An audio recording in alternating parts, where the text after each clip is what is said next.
अगर स्वयं अपने पाँव पे, अपने मन के अनुसार अपने पाँव पे खड़ा हो करके अगर करेंगे तो होगा। और मैंने सोचा क्यों नहीं कुछ ट्रस्ट और सोसाइटी बनाया जाए। सबसे प्रथम ट्रस्ट मैंने अपने ग्रैंडफादर के नाम पर पंडित दुखमोचन चौधरी चैरिटेबल ट्रस्ट बनाया। फिर पिताजी के नाम पे भवनाथ चौधरी फाउंडेशन बनाया। अभी तक अगर आप गणना में जाएंगे तो मैं समझूंगा कि अभी तक कम से कम, उससे ज्यादा हो सकता है, 25,000 से ज्यादा 25,000 बच्चों को हमने निःशुल्क पढ़ाया है। उस 25,000 में भी 15,000 महिलाएं हैं। ऐसा नहीं है, विपरीत स्थिति नहीं। जब आप रोजगार केवल लेने की बात समाज करेगा तो देने वाला कौन रह जाएगा। मैं दूर से ही सभी राजनीतिज्ञों को अपना नमन करता हूं। वो देश की सेवा जिस तरह से कर रहे हैं और अच्छी तरह करें। देखिए, शिक्षा के क्षेत्र में भी मैं आपको बताता हूं, देश के 7 राज्यों में हमारे ग्रुप ऑफ इंस्टीट्यूशन, जो शंकरा ग्रुप ऑफ इंस्टीट्यूशन है, उसके 51 संस्थान हैं जो देश की सेवा में समर्पित हैं। खास करके गर्ल्स स्टूडेंट हैं, जो छात्राएं हैं, उनको पढ़ाई में अगर कहीं तरह का कोई असुविधा महसूस होता है, अगर हमें अप्रोच करते हैं तो उन्हें निःशुल्क पढ़ाते हैं। हॉस्टल की, छात्रावास की सुविधा भी निःशुल्क देते हैं। प्रारंभ में हमने 25 बेड का वो अस्पताल बनाया शंकर नेत्रालय के नाम से। आज वो बढ़ करके 150 बेड का हो गया है। अभी तक मैं समझता हूं कि मोर देन 75,000 सर्जरी हम निःशुल्क कर चुके हैं। आज से वर्षों पूर्व नालंदा विश्वविद्यालय, तक्षशिला विश्वविद्यालय, जिस समय की आवागमन की बिल्कुल उतनी सुविधाएं नहीं थी, तब भी विश्व के कोने कोने से बच्चे हमारे यहाँ आते थे। मेरा यूरोपियन यूनियन से कोलैबोरेशन है, शंकरा ग्रुप ऑफ इंस्टीट्यूशन और यूरोपियन यूनियन से। हम यूरोपियन यूनियन के 3 देशों में अपना शंकरा ग्रुप स्थापित करने जा रहे हैं। तो हम अपनी भारत की पहचान, भारत की सभ्यता, भारत की कलाकृति को विदेशों में भी उन लोगों तक पहुंचाने का काम करेंगे, अच्छी शिक्षा देंगे।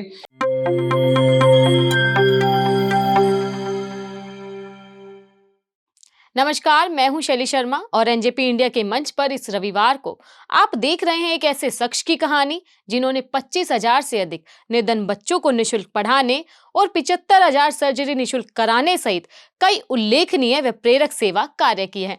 प्रेरक suffer and inspiring story series का 41वां एपिसोड है। इस बार की हमारी कहानी के हीरो है संत कुमार चौधरी। संत कुमार एजुकेशन ट्रस्ट सहित 3 ट्रस्टों के मुखिया और शंकरा ग्रुप की शिक्षण संस्थाओं के सर्वेसर्वा।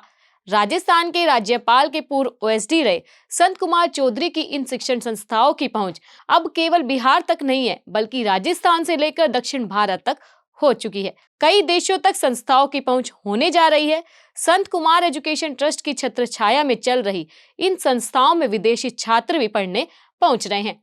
ऐसा नहीं है कि सभी विद्यार्थियों की शिक्षा निःशुल्क है, लेकिन जिनकी जेब में धन नहीं है और ज्ञानार्जन की इच्छा है, उनके लिए ट्रस्ट के दरवाजे खुले हुए हैं। इनके ट्रस्ट किन किन क्षेत्रों में क्या क्या काम कर रहे हैं, ये आगे आप हमारे प्रधान संपादक महेश कुमार वैद की संत कुमार चौधरी से हुई बातचीत में सुनेंगे। हमने आज के इस एपिसोड को सावित्रीबाई फुले के चरणों में समर्पित किया है, क्योंकि आज 10 मार्च को उनकी पुण्यतिथि है। सावित्रीबाई ने उस जमाने में शिक्षा की अलख जगाई थी, जब नारी शिक्षा की बात कोई सोच भी नहीं पाता था। लड़कियां स्कूल जाने की सोचती तो उन्हें समाज के ताने सुनने पड़ते थे।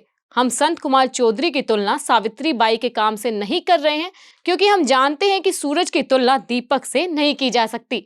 परंतु इस एपिसोड को सावित्रीबाई फुले को इसलिए समर्पित कर रहे हैं क्योंकि संत कुमार शिक्षा की ज्योति जलाने की राह पर ही आगे बढ़ रहे हैं। इस युग में उनका दीपक जलाना भी बहुत बड़ी बात है। जिस तरह सावित्रीबाई ने 5 सितंबर 1848 को अपने पति महात्मा ज्योतिबा फुले के साथ मिलकर विभिन्न जातियों की 9 छात्राओं को पढ़ाना शुरू किया था, ठीक उसी तरह संत कुमार चौधरी इसी दिशा में आगे आए थे। एक ही वर्ष में सावित्रीबाई और महात्मा ज्योतिबा ने 5 नए विद्यालय खोल लिए थे। संत कुमार ने भी शिक्षण संस्थाएं खोलने का सिलसिला लगातार आगे बढ़ाया है। इस शिक्षा रूपी दिए की रोशनी में अब तक 15,000 बेटियां निःशुल्क शिक्षा पा चुकी है। संत कुमार ने वर्ष 2001 में ट्रस्ट की स्थापना की थी। इसके बाद प्राइमरी स्कूल से शुभारंभ किया। आज ट्रस्ट के माध्यम से प्राइमरी स्कूल, डिग्री कॉलेज, तकनीकी college, eye hospital, nursing college, कृषि विज्ञान केंद्र और वाटर शेड सहित कई कार्यक्रम संचालित किए जा रहे हैं। बिहार के अलावा राजस्थान, दिल्ली, महाराष्ट्र व तमिलनाडु सहित कई राज्यों में शिक्षा, स्वास्थ्य व कृषि क्षेत्र में सेवा की गतिविधियां संचालित की जा रही है। अब मैं अपनी वाणी को विराम देती हूँ और सीधे आपको ले चलती हूँ साक्षात्कार को सुनाने के लिए, जो आपकी सभी जिज्ञासाओं का जवाब होगा। चलिए सुनते हैं। बिना भूमिका के मैं बात शुरू कर रहा हूं, क्योंकि भूमिका मेरी साथी शैली शर्मा विस्तार से बता चुकी है। अभी हम बात करेंगे किस तरह यह पौधा वटवृक्ष बना है। सीधे संत कुमार चौधरी जी से बात करते हैं। डॉक्टर संत कुमार चौधरी मेरे साथ मौजूद हैं। डॉक्टर चौधरी जी, आपका स्वागत है एनजेपी के मंच पर। नमस्कार। सीधे सवालों पर आते हैं। बहुत कुछ आपके बारे में अभी शैली शर्मा ने बताया। हम आपसे सिर्फ इतना जानना चाह रहे हैं कि पौधा था छोटा सा, इसको वटवृक्ष बनाया है, किस तरह, कैसे सफ़र शुरू किया बिहार से राजस्थान, वो थोड़ा सा अपने शब्दों में बताइए ताकि हमारे दर्शक जो है अच्छे से परिचित हो सकें। जैसा कि सर्वविदित है, हिंदू धर्म के अनुसार 84 लाख जीव आत्मा है और 84 लाख जीवात्मा में सर्वोत्तम माना गया है मनुष्य के जीवन को। और मनुष्य का जीवन ही किसी दूसरे के लिए कुछ कर सकता है। मनुष्य के जीवन में ही एक श्लोक चरितार्थ होता है कि परोपतापेन समृद्ध भावम। अगर हम दूसरों के लिए कुछ करते हैं तो मनुष्य जीवन तभी सफल होता है। अपने के लिए जितने भी 84 लाख जीव जंतु हैं, सभी अपने लिए कुछ न कुछ करते हैं, जीवन यापन करते हैं, प्रजनन करते हैं, खाते पीते हैं और फिर इस दुनिया से विदा ले लेते हैं। लेकिन मनुष्य अपना अमिट छाप छोड़ के जा सकता है। बहुत ऐसे मेधावी हुए, बहुत ऐसे महान हुए, बहुत ऐसे वैज्ञानिक हुए, इस समाज में इस तरह की छाप छोड़ी है जिससे अभी तो क्या कभी भी नहीं भुलाया जा सकता है। और वो तभी होता है जबकि हम ये मन में सोचते हैं कि ये समाज अच्छे बुरे का पहचान देती है। और जिस तरह से समाज में जब कोई अच्छा काम करते हैं तो उसे प्रोत्साहित किया जाता है, उसे पुरस्कृत किया जाता है। ठीक उसका विपरीत जब कोई समाज के लिए बहुत ही गलत काम करता है, घृणित काम करता है, तो उसे दंडित किया जाता है। हर इंसान की इच्छा रहती है कि हमें पुरस्कृत किया जाए, हमें समाज में सम्मान मिले। समाज में सम्मान मिलने के लिए बहुत कुछ करना होता है, कर्म करनी होती है, त्याग करना होता है, बलिदान देना होता है और अथक प्रयास की आवश्यकता होती है। कुछ तो अपने पूर्वजों के द्वारा प्राप्त हो जाता है, कुछ समाज के जो संस्कार हैं अच्छे लोगों के संपर्क में आने से होता है। संत के संपर्क में, साधु के संपर्क में, विद्वानों के संपर्क में अगर हम रहते हैं तो हमें अच्छी सोच मिलती है, अच्छा विचार मिलता है। गलत लोगों के बीच में जब हम रहते हैं तो हमारा विचार उच्च नहीं होता है। मेरा भी सौभाग्य है कि मैं जन्म से ऐसे परिवार में जन्म लिया कि मेरी माता मंडन मिश्र खानदान से है। मंडन मिश्र का आदि शंकराचार्य से शास्त्रार्थ हुआ था और पहली बार मंडन मिश्र से आदि शंकराचार्य भी परास्त हो गए थे। फिर उन्होंने तपस्या की और फिर से मंडन मिश्र को परास्त करके आचार्य बने थे। तो कहते हैं बढ़े पुत्र पिता के धर्मा। माता पिता प्रारंभ से ही धार्मिक विचार के थे, उस ब्लड से बिलोंग करते थे। विरासत में शिक्षण संस्थाएं विरासत में मिली कि आपने बाद में उनकी जो आशीर्वाद उनका मिला उनसे इसको आगे बढ़ाया? विरासत में हमें कुछ नहीं मिला है। विरासत में उस समय में 1934 में हमारे जो दादाजी ग्रैंडफादर थे, उन्होंने प्राइमरी स्कूल, मिडिल स्कूल की स्थापना की थी और फिर पिताजी ने 1954 में हाई स्कूल, इंटर कॉलेज तक की स्थापना की। मैं प्रथम तो राजस्थान के विशेषाधिकारी के रूप में, पहले महाराष्ट्र में मुख्यमंत्री के निजी सचिव के रूप में कार्य करना प्रारंभ किया। 5 वर्षों के बाद राजस्थान में राज्यपाल महोदय का विशेषाधिकारी बना और फिर त्यागपत्र देकर सोचा कि अपने बंधन में रह करके हम उतना कुछ नहीं कर सकते जो एक समाज के लिए एक इंसान को संत करना कुमार चौधरी एजुकेशन ट्रस्ट बनाने का विचार तब आया? जी तभी आया। जी जी। जब मैं नौकरी में था ही, तो सर्विस में था, तभी मन में आया क्यों ना हम कुछ ऐसा करें जिसमें कि मुझे स्वतंत्रता हो, और जितना हम सर्विस में रह करके कर सकते हैं उससे कई गुनी ज़्यादा हम अगर स्वयं अपने पाँव पे, अपने मन के अनुसार अपने पाँव पे खड़ा हो करके अगर करेंगे तो होगा। और मैंने सोचा क्यों नहीं कुछ ट्रस्ट और सोसाइटी बनाया जाए। सबसे प्रथम ट्रस्ट मैंने अपने ग्रैंडफादर के नाम पर पंडित दुखमोचन चौधरी चैरिटेबल ट्रस्ट बनाया, फिर पिताजी के नाम पे भवनाथ चौधरी फाउंडेशन बनाया, फिर एसके चौधरी एजुकेशनल ट्रस्ट बनाया। तीनों ही का कार्य क्षेत्र अलग अलग रखा। पंडित दुखमोचन चौधरी चैरिटेबल ट्रस्ट में केवल चैरिटी करते हैं, जो गरीबों के लिए, दुखिया को पढ़ाई लिखाई में कहीं पर कुछ आवश्यकता धन की होती थी, कहीं मेडिकल सुविधा के लिए धन की आवश्यकता हुई तो हम चैरिटी करते थे। पिताजी के नाम पे बनाया, उसमें प्राइमरी इंटर कॉलेज तक की संस्था को स्थापित किया। एसके चौधरी एजुकेशनल ट्रस्ट के अंदर सभी तकनीकी शिक्षा। थोड़ा हम ये जान सकते हैं कि एक संख्या थोड़ी सी 2000 बच्चे, 5000 बच्चे या 200 बच्चे हमने निःशुल्क पढ़ाए हैं अभी तक, जो है इस ट्रस्ट के माध्यम से? अभी तक अगर आप गणना में जाएंगे तो मैं समझूंगा कि अभी तक कम से कम, उससे ज्यादा हो सकता है, 25,000 से ज्यादा 25,000 बच्चों को हमने निःशुल्क पढ़ाया है। और उस 25,000 तीनों ट्रस्ट के माध्यम से? तीनों ट्रस्ट के माध्यम से। उस 25,000 में भी 15,000 महिलाएं हैं। तो लोग कहते तो हैं महिलाओं का उत्थान होना चाहिए, बेटी बचाओ बेटी पढ़ाओ, लेकिन होता कितना है ये सर्वविदित है। और मैं अपने न्यास के तरफ से प्रयास किया और प्रैक्टिकल किया है। 15,000 से ऊपर हमने महिलाओं को जो लाभ पहुंचाया है। थोड़ा सा मैं बीच में संदर्भ बदल रहा हूं, आपका जवाब लगभग इस विषय में आ गया है सामने। तो एक सवाल मेरे मन में आता है, जो भी एजुकेशन इंस्टीट्यूशंस रन कर रहे हैं उन सबसे ही मैं ये सवाल करता हूँ, धर्मकार एजुकेशन इंस्टीट्यूट में या राजनीति में धर्म की शिक्षा, संस्थाओं में धर्म की शिक्षा का कितनी उपयोगिता है, कितना महत्व है, कितनी जरूरी है धर्म की शिक्षा देना? मैं गीता की बात करूंगा, रामचरितमानस की बात करूंगा, जो तो आप धर्म की शिक्षा को कितना जरूरी मानते हैं? इस शिक्षा के मंदिर में आप कई शिक्षा के मंदिर चला रहे हैं। मेरे शब्द में तो मैं कहूंगा कि धर्म रक्षते विद्या, धर्म योगेन रक्षते, धर्महीनं कथं ज्ञानं, मोक्षत भवत शबद।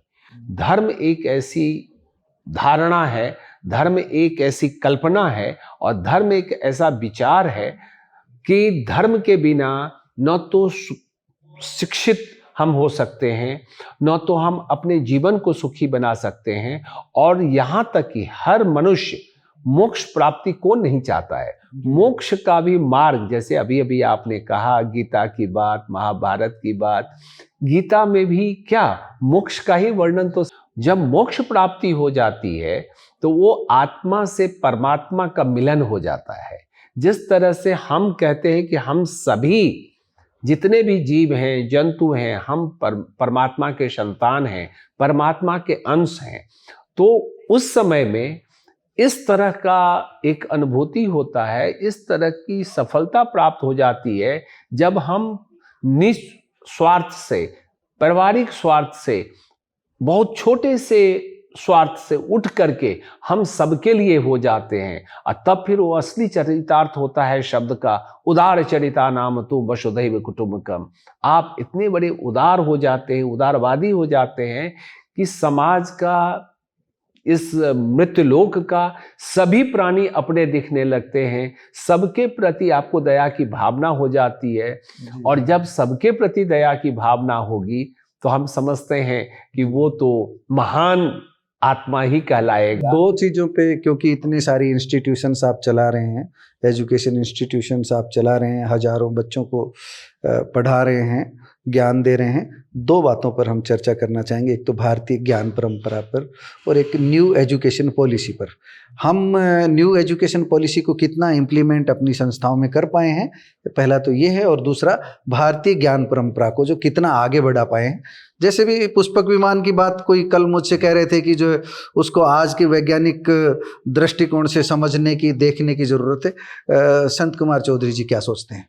मैं नेशनल एजुकेशन पॉलिसी का स्वागत करता हूं और इसको काफ़ी मैं चरितार्थ भी किया हूं। नेशनल एजुकेशन पॉलिसी जो सिलेबस वाला जो पढ़ाई लिखाई था उससे हट करके ये स्किल डेवलपमेंट को ज़्यादा जोर देता है। जी। और स्किल डेवलपमेंट पर ज़्यादा जोर देने का रिजल्ट भी अपने समाज को दिखने लगा है। हम सर्टिफिकेट तो बांट देते थे, क्वालिफाइड कर देते थे सर्टिफिकेट से कि ये ग्रेजुएट हो गया, पोस्ट ग्रेजुएट हो गया, लेकिन उन्हें वास्तविक ज्ञान, प्रायोगिक ज्ञान नहीं रहता था। स्किल डेवलपमेंट पर जोर देने से जो आजकल के युवा वर्ग हैं वो स्वावलंबी बनते जा रहे हैं और ये बहुत गुर रहस्य है हमारे माननीय प्रधानमंत्री जी का। मुझे तो आपसे एक सवाल ये करना था कि बेरोजगारी जो है ना, वो इतनी तेजी से पिछले कुछ सालों में, 20-30 सालों में बहुत तेजी से, मैं यूथ को सड़कों पर घूमता देखता हूँ, बेकार घूमता देखता हूँ। अभी आप उत्तर प्रदेश में, बिहार में, हरियाणा में कहीं भी देख लीजिए, राजस्थान में देख लीजिए, युवा बेरोजगार हैं। तो कहीं ना कहीं इसके पीछे माना जाता है कि रोजगार परक शिक्षा नहीं मिल पाई या वो है। तो आप जो बेरोजगारी की वजह, आप तो तर्क दे रहे हैं कि अभी रोजगार जो मिल रहे हैं, पर मेरा ऐसा मानना है कि थोड़ी विपरीत स्थिति है। क्या कहेंगे? जो ऐसा नहीं है, विपरीत स्थिति नहीं। जब आप रोजगार केवल लेने की बात समाज करेगा तो देने वाला कौन रह जाएगा?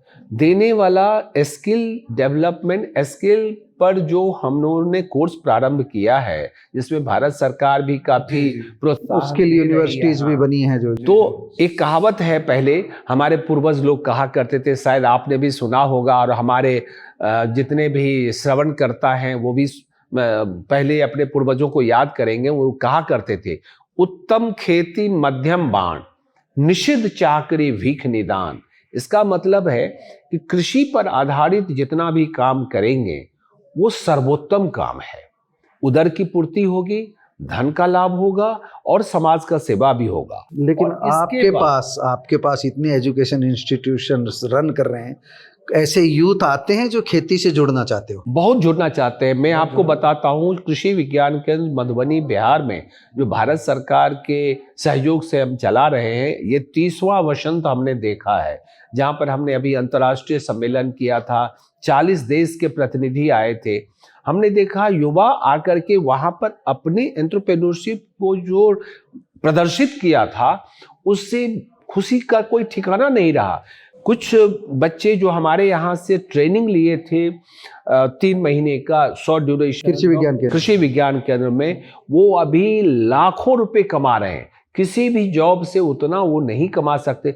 डेयरी फार्म खोल लिए हैं, हॉर्टिकल्चर में, नर्सरी उद्यान विभाग के माध्यम से अपनी उद्यमिता को बढ़ा रहे हैं। हम अगर केवल धान और गेहूं के पीछे भागेंगे तो हम समझते हैं कि इसमें पानी की भी ज़्यादा आवश्यकता होती है, लागत भी ज़्यादा होता है और फिर किसान विमुक्त होते जाते हैं। डाइवर्सिफिकेशन जरूरी, वो जरूरी। जैसे आपने अभी भी कहा, सही माने में हमारे प्रधानमंत्री जी एवं हमारे देश के प्रयास से विश्व ने सराहा कि मिलेट ईयर 2023 को मनाया गया। हमारा कृषि विज्ञान केंद्र, हमारे ट्रस्ट ने भी पिछले वर्ष पूरे वर्ष तक इंटरनेशनल मिलेट डे मनाया, जिसमें कि हम अमृत महोत्सव 2023 भी मनाए। अभी इस वर्ष भी अभी हम 9, 10, 11 फरवरी को बिहार के मधुबनी कृषि विज्ञान केंद्र में अमृत महोत्सव 2024 सह मेगा एग्री एक्सपो किया, जिसमें किसानों को ये जानकारी दी कि किस तरह के पैदावार किया जाए, जिससे कि हमारे माननीय प्रधानमंत्री जो बोलते हैं कि किसान की आमदनी को दुगुनी कर दी जाएगी। मैं तो कहता हूं कि अगर तकनीकी ज्ञान रखा जाए और ऐसे फसल उपजाए जाएं जो कैश क्रॉप जिसको कहते हैं, 4 गुनी हो जाएगी। जैसे कि मैं कह रहा हूं, जीरा, मखाना, मछली उत्पादन, आपका ये मिलेट्स के और भी जितने हैं वो अगर करते हैं, मेज, तो आज पॉपकॉर्न का देखिए विश्व के कोने कोने में पॉपकॉर्न की आवश्यकता होती है। तो हम ऐसे फसल को छोड़े जहां पर कि किसानों को लागत से भी कम मिल, परंपरागत खेती का मोह छोड़ना होगा। आज मैं एक आपको सभी श्रोतागण को कहना चाहता हूं, एक बहुत बड़ा उदाहरण देना चाहता हूं। रिलायंस कपड़े का व्यापार करता था, आज 30 साल के बाद 40 साल के बाद फार्म हाउस बना करके, फार्म ले करके हजारों एकड़ में खेती कर रहा है। इन्फोसिस कर रहा है। दुनिया में जितने बिलियनर हैं वो अभी लैंड ले करके चाय की खेती कर रहे हैं, कॉफी की खेती कर रहे हैं, सब्जी का उत्पादन कर रहे हैं। तो आज आप देखेंगे मॉल में, लेकिन इसका एक बड़ा खतरा नहीं है? बड़े जमींदार तो खड़े हो जाएंगे और छोटा जमींदार जो छोटी जोत है, जिनकी आधा हेक्टेयर है, 1 हेक्टेयर है, वो कैसे सरवाइव कर पाएगा? इसका सबसे अच्छा यही उपाय है कि किसान को कैश क्रॉप के तरफ आकर्षित करना होगा। तकनीकी जो बड़ी बड़ी ऑर्गेनाइजेशन है, जो तकनीकी दक्ष के कारण वो प्रोडक्शन को कई गुनी कर लेते हैं। अगर हमारे छोटे किसान भाई भी, क्योंकि कुछ फसल ऐसा है जो छोटे छोटे प्लॉट में भी किया जा सकता है। चलो अब खेती से आगे बात करते हैं। एक आम धारणा बनी हुई है कि जो राजनीति में रह करके जो सेवा हो सकती है, जो लक्ष्य हासिल किया जा सकता है, वो दूसरे क्षेत्रों में नहीं। मुझे आपकी धारणा का नहीं पता। संत कुमार चौधरी जी कभी सोचते हैं कि राजनीति में पदार्पण कर लिया जाए, राजनीति में पहुंचकर कुछ अच्छा किया जा सकता है? क्या सोचना है? मैं दूर से ही सभी राजनीतिज्ञों को अपना नमन करता हूं। वो देश की सेवा जिस तरह से कर रहे हैं और अच्छी तरह करें। मैं शिक्षा, स्वास्थ्य और कृषि तीनों क्षेत्र, आपने कृषि पे तो बहुत बचाया। मैं ये जानना चाहता हूँ, क्योंकि आप हमारी रविवार विशेष की प्रेरक सफर एंड इंस्पायरिंग स्टोरी के नायक हैं, हम आपसे ये जानना चाह रहे हैं कि आप शिक्षा के क्षेत्र में कर रहे हैं। वो बताया आपने 25,000 के लगभग बच्चों को निःशुल्क अब तक पढ़ाया जा चुका है। आपने एग्रीकल्चर के बारे में काफ़ी बताया कि युवाओं को ज्ञान दिया जा चुका है, टेक्नोलॉजी का ज्ञान दिया जा चुका है। स्वास्थ्य के क्षेत्र में कितनी मदद आप गरीब परिवारों की कर पा रहे हैं जिससे उनका इलाज का खर्च बच रहा हो? देखिए, शिक्षा के क्षेत्र में भी मैं आपको बताता हूं, देश के 7 राज्यों में हमारे ग्रुप ऑफ इंस्टीट्यूशन, जो शंकरा ग्रुप ऑफ इंस्टीट्यूशन है, उसके 51 संस्थान हैं जो देश की सेवा में समर्पित हैं। हम एजुकेशन में भी छात्रवृत्ति देते हैं, टेक्निकल एजुकेशन में छात्रवृत्ति देते हैं। जो खास करके गर्ल्स स्टूडेंट हैं, जो छात्राएं हैं, उनको पढ़ाई में अगर कहीं तरह का कोई असुविधा महसूस होता है, अगर हम अप्रोच करते हैं तो उन्हें निःशुल्क पढ़ाते हैं। हॉस्टल की, छात्रावास की सुविधा भी निःशुल्क देते हैं। अब स्वास्थ्य भी जीवन का बहुत बड़ा आवश्यक अंग है। तो हमने 1997 में ही परम पूज्य जगत गुरु शंकराचार्य कांचीपीठ श्री जयेंद्र सरस्वती एवं श्री विजयेंद्र सरस्वती के आशीर्वाद से पाकर हमने शंकर नेत्रालय मधुबनी में, बिहार में, जो मिथिला का एक आत्मा है, वहाँ स्थापित किया। प्रारंभ में हमने 25 बेड का वो अस्पताल बनाया शंकर नेत्रालय के नाम से। आज वो बढ़ करके 150 बेड का हो गया है। वहाँ हम मात्र 2 रुपये का एक टोकन रजिस्ट्रेशन, 2 रुपये का रजिस्ट्रेशन करा करके जितने भी मरीज आते थे उनका सब निःशुल्क सेवा देते थे। चाहे वो सर्जरी हो, लॉजिंग हो, बोर्डिंग हो, सब मैंने निःशुल्क दिया। आज 28 साल 29 साल के बाद भी हम मात्र 100 रुपये का रजिस्ट्रेशन लेकर के और उन्हें पूरी निःशुल्क सेवा देते हैं। और अभी तक मैं समझता हूं कि मोर देन 75,000 सर्जरी हम निःशुल्क कर चुके हैं, जो एक अपने आप में एक बहुत बड़ी संख्या है। और अभी भी हम रुकने वाले नहीं हैं। प्रत्येक दिन 300 से 500 ओपीडी में पेशेंट आते हैं, जिसे मात्र बड़ी सेवा है। हाँ, ओपीडी में दिया जाता है। जिससे सर्जरी की आवश्यकता है, उन्हें सर्जरी भी दिया जाता है। तो शिक्षा, स्वास्थ्य और कृषि, यही तीनों इतना पुण्य का कार्य है कि मैं समझूंगा कि और भी अगर कुछ कर सका तो मेरा जीवन सफल हो गया मनुष्य जीवन में। इससे ज़्यादा और राजनीति में जाने का तो मेरे दूर दूर तक कहीं भी सवाल नहीं। बिहार का बेटा राजस्थान पहुंचता है, दक्षिण भारत में पहुंचता है, संस्थाएं खड़ी करता है। भविष्य का क्या रोड मैप है? विदेशों में कदम रखने जा रहे हैं आप? जी देखिए, ये सर्वविदित है कि हमारा देश पहले विश्व गुरु था। हम जहाँ से जन्म लेकर के देश के दूसरे राज्यों में प्रवेश किए, वो उसका नाम है बिहार। बिहार में मेरा जन्म हुआ। आज से वर्षों पूर्व नालंदा विश्वविद्यालय, तक्षशिला विश्वविद्यालय, जिस समय की आवागमन की बिल्कुल उतनी सुविधाएं नहीं थी, तब भी विश्व के कोने कोने से बच्चे हमारे यहाँ आते थे। वहाँ जो पुस्तकालय में पुस्तकों की संख्या थी, जब दुश्मनों ने उसमें आग लगा दिया, वर्षों तक कोई विश्वविद्यालय, नालंदा विश्वविद्यालय। ये दुश्मन में आप भी मेकाले को एक दुश्मन मानते हैं? कैसे? जो आदमी आकर के हमारे पुस्तकालय को, जहां पर उस समय का लाखों पुस्तक उपलब्ध था, उसको जला के खाक कर दिया, वो दुश्मन नहीं है। वो बिल्कुल, वो तो शिक्षा जगत के दुश्मन है, समाज के दुश्मन है, देश के दुश्मन है, विश्व के दुश्मन है। क्योंकि अगर वो एक धरोहर था तो विश्व के कोने कोने से लोग लाभान्वित होते थे। तो ये इसको कहते हैं दुष्ट आत्मा। जब से ये ब्रह्मा द्वारा रचित हुआ ब्रह्मांड, तब से यहाँ संत, साधु, सज्जन और सामान्य नागरिक भी हुए, तो दुष्ट जन भी हुए। तो इस पृथ्वी पर आज भी बहुत दुष्ट जन है, जिनकी ये कीर्ति हुआ कि हमारे सभी लाइब्रेरी को जला दिया। तो मेरा अभी जो प्लानिंग है कि विश्व में 7 देशों में हम, चाहे मॉरिशस है, पोर्ट लुइस में बना रहे हैं, पोलैंड है, यूरोपियन यूनियन से काफी सहयोग, कल चर्चा आप कर रहे थे। जी, मेरा यूरोपियन यूनियन से कोलैबोरेशन है, शंकरा ग्रुप ऑफ इंस्टीट्यूशन और यूरोपियन यूनियन से। कब एमओयू हुआ था? ये 2012 में हुआ था। 2012 से हम लोग एक दूसरे को सहयोग कर रहे हैं। फैकल्टी स्टूडेंट एक्सचेंज प्रोग्राम चल रहा है, और इसी एक्सचेंज प्रोग्राम के तहत हम यूरोपियन यूनियन के 3 देशों में अपना शंकरा ग्रुप स्थापित करने जा रहे हैं। एक हम मॉरिशस के पोर्ट लुइस में कर रहे हैं, और 5वां ट्रिनिडाद टोबैगो की प्रधानमंत्री हमारे शंकरा ग्रुप में पधारी थी, और हमने एमओयू साइन किया, और टोबैगो में भी हमारी संस्था होने जा रही है। तो हम अपनी भारत की पहचान, भारत की सभ्यता, भारत की कलाकृति को विदेशों में भी उन लोगों तक पहुंचाने का काम करेंगे। अच्छी शिक्षा देंगे, और कैसी शिक्षा?